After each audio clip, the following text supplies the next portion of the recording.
Y a esta hora saludamos a nuestro corresponsal, compañero, amigo, que nos distingue cada viernes con su vueltita, su paseo, Marcelo D'Aloisio. Buenas tardes, bienvenido, amigo. Hola, Marcelo.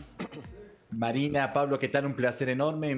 Pero muy buenas tardes para todos ustedes, para todo el equipo, todos los amigos televidentes. Y bueno, felicitaciones por la elección de esa hermosa localidad marítima sobre la costa del Mar Tirreno en Italia, ¿no? En plenas vacaciones de verano. Y bueno, y ahora estamos viendo un coliseo romano totalmente iluminado y como siempre con mucho movimiento en el centro histórico de la capital italiana. Un placer de mi parte, como siempre. Bueno, es viernes. Sabés que nosotros por aquí tenemos tradiciones, somos muy buenos para los encuentros, sí, para después del trabajo, el viernes, las peñitas, las salidas. ¿Están esas tradiciones también por allí? El after office. Sí, más temprano respecto a este horario, ya acá son las 10 de la noche con 22 minutos, ¿no es cierto? Sí, a esta hora la gente sale a cenar, a caminar un poquito por el centro histórico de Roma, pero con los amigos, con los colegas de trabajo, más bien se prefiere compartir un aperitivo tipo 7 de la tarde, 7:30, ¿no es cierto? Sin hacer publicidad alguna, pero es famoso el Aperol Spritz, que nace en Milán, pero se extiende en Roma y en toda Italia, ¿no? Y para mover un poco la mandíbula con algo saladito que nunca está de más, ¿eh? Qué rico, ¿cómo qué?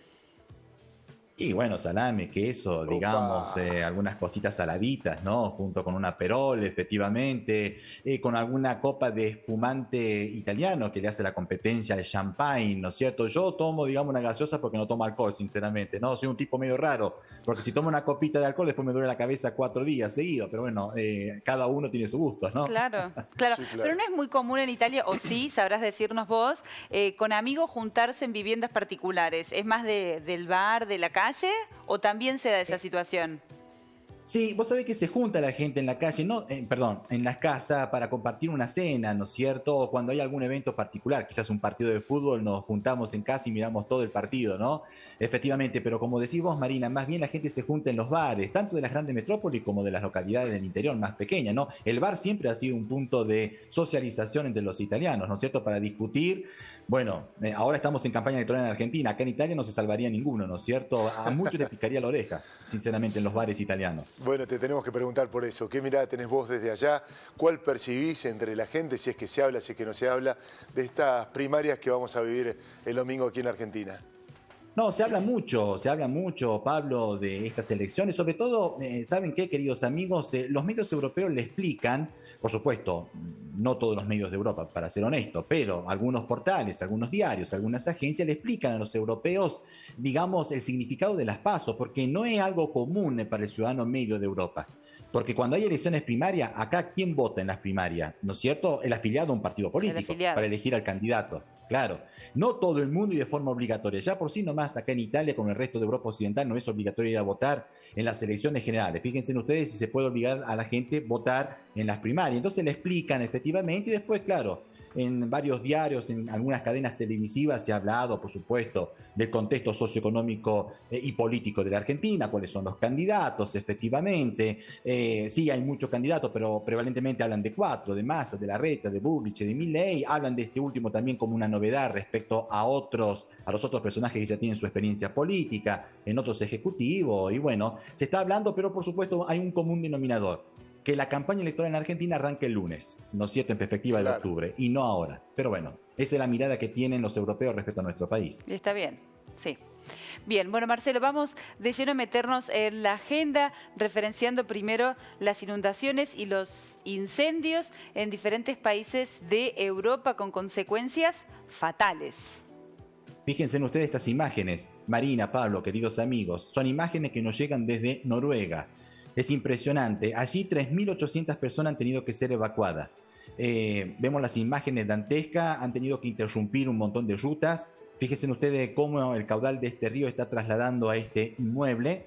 Una cosa realmente de terror. Han tenido que interrumpir la ruta de la autopista que une el centro de Oslo, de la capital noruega, con el aeropuerto de este país escandinavo. Ha habido alerta roja para varias regiones de este país norteño de Europa, junto con la vecina Suecia. Ya hemos tenido la posibilidad de hablar de inundaciones en otras ocasiones, pero por ejemplo, también otro país afectado es Eslovenia, un pequeño país de la ex Yugoslavia, limítrofe con Italia, donde han muerto 10 personas, donde la Unión Europea ya se ha comprometido en ayudar económicamente con los primeros 400 millones de euros, y los incendios, bueno, han afectado, por ejemplo, regiones del sur de Italia, como la Cerdeña, Y la ola de calor no cesa, por ejemplo, en España, ¿no? Hoy nos hemos enterado que ciudades como Valencia han tenido una temperatura máxima de 46 grados, como también otras ciudades de la Andalucía, efectivamente, como Sevilla, entre otras, ¿no? Y cuando hay mucho calor, esta ola de calor exorbitante, sequía, la falta de lluvia, en el sur de Europa me refiero, ¿no es cierto? Bueno, se corre el riesgo de que se desaten incendios y también eso está provocando consecuencias realmente adversas a nivel agropecuario, porque por ejemplo se ha reducido la cosecha del 58% de cereales en España.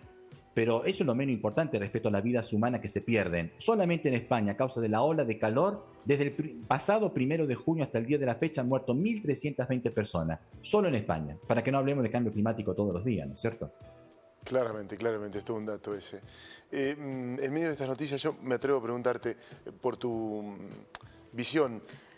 Es como que ha bajado un poco de visibilidad el conflicto entre Ucrania y Rusia, Marcelo. Uno ve, repasa titulares, analiza lo que está ocurriendo. ¿Es una percepción que tenemos desde aquí? ¿Ocurre realmente eso?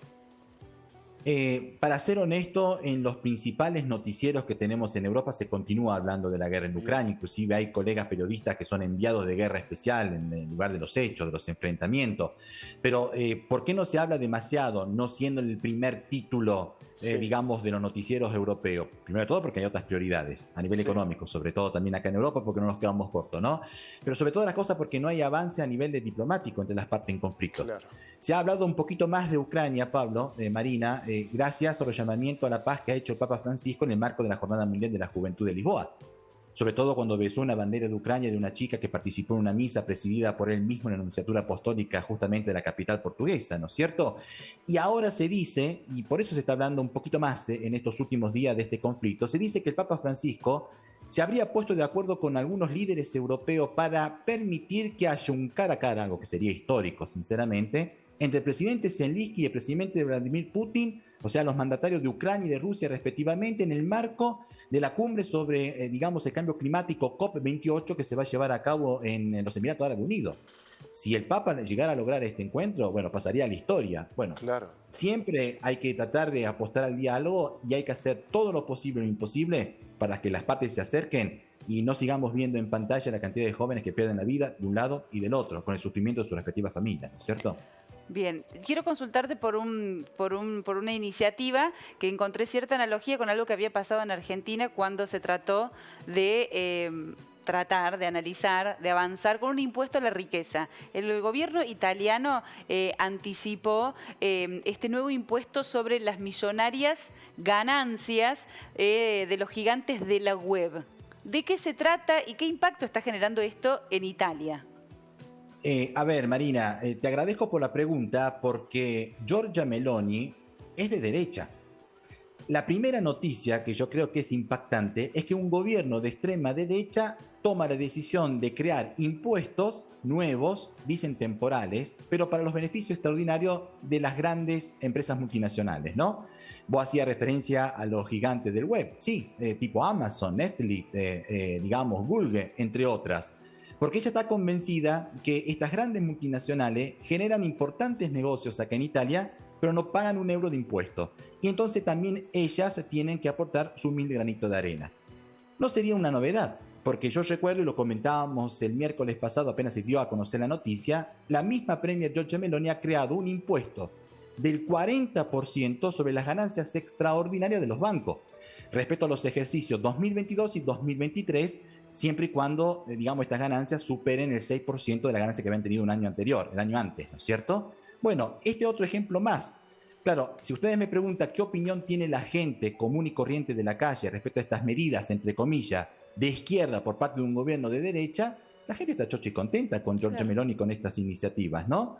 Se publicó un sondeo acá en la RAI, según el cual más del 90% de los italianos está de acuerdo con esta imposición fiscal de la Premier italiana que estamos viendo en pantalla, contra los bancos y contra estos gigantes del web, como la llama ella, ¿no es cierto? Fue una promesa de campaña electoral y se ve que la mujer pasa a los hechos concretos ahora que está en el poder, ¿no es cierto?